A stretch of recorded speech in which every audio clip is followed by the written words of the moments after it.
slows down the tool. There's a setting in the machine that you can go into your You can call it a heavy tool table. and then it leaves pockets empty next door also. Okay.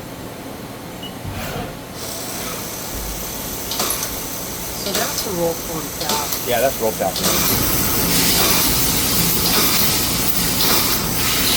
Obviously, you probably want to run it with coolant if you're doing mass production, but I just ordered a WD-40 and just to give you an example.